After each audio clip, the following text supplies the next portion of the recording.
Hi guys! Ayan, ito nga po pala ang aking ganap para sa aking simpleng birthday celebration. Siyempre, hindi mawawala yung ating mga spaghetti. Nagluto po tayong spaghetti, fried chicken, may biko tayo na ube flavor, may lumpiang Shanghai, ayan. So, gusto ko rin po pala magpasalamat sa nag-sponsor ng ating cake at nitong ating napakasarap na pizza.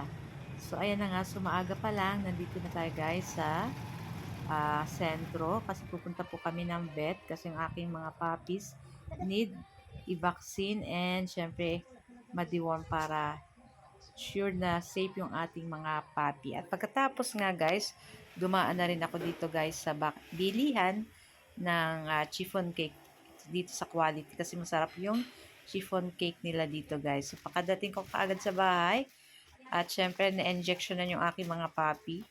Ayan. Bigyan natin sila ng food muna. Ayan. So, nakakatuwa naman guys kasi itong aking mga puppy kahit na injectionan, kala ko hihina kumain pero ganun malalakas pa rin guys kumain. So, ano nga, ayan, thank you kay Aning sa pagtulong sa akin sa pagluluto guys. So, pagkatapos guys, magluluto tayo nitong ating biko ube flavor. So, ayan na yung ating unang gata at ano lang natin yan hanggang maglati.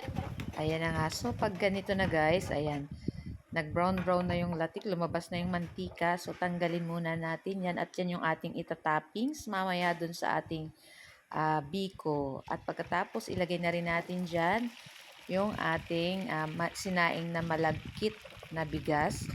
Ayan, wag nyo itapon yung tutong guys kasi masarap po yan sa biko. Ayan, halu-haluin lang natin. Siyempre, maglalagay tayo po ng sugar. Yung katamtaman lang para hindi po ganoon katamis. Ayan, tamang-tama lang para hindi po nakakasawa. At ayun na nga, nakapagluto na rin po ko dyan ng spaghetti. So, yun na nga, at may nag-request sa akin na anuhan ko daw ng ubi flavor. So, syempre, masunog din tayo, guys. Kaya, lalagyan natin. Meron naman tayo ditong ubi flavor. So, lalagyan natin, guys. Ayan, di ba? Dagdag ng color pa din. At syempre, yung sarap niya is may pagka-ube.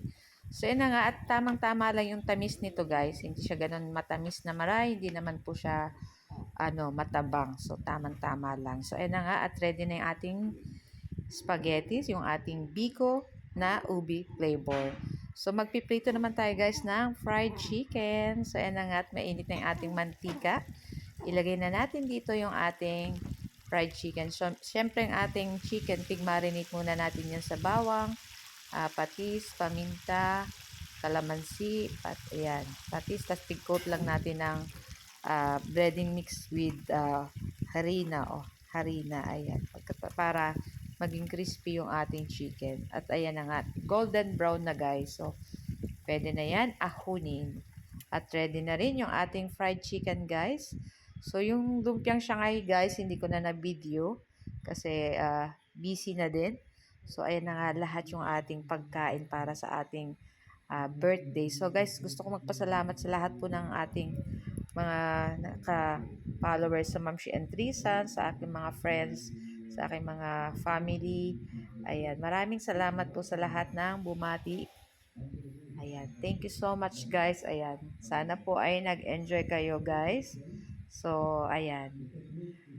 Thank you for watching guys at sana po ay huwag niyong kalimutan mag-like, comment at pa-share po ng ating mga video na ina-upload dito sa Ma'am She and Trisan. So, tara na guys at samahan niyo na rin po kaming kumain itong ating napakasarap na food.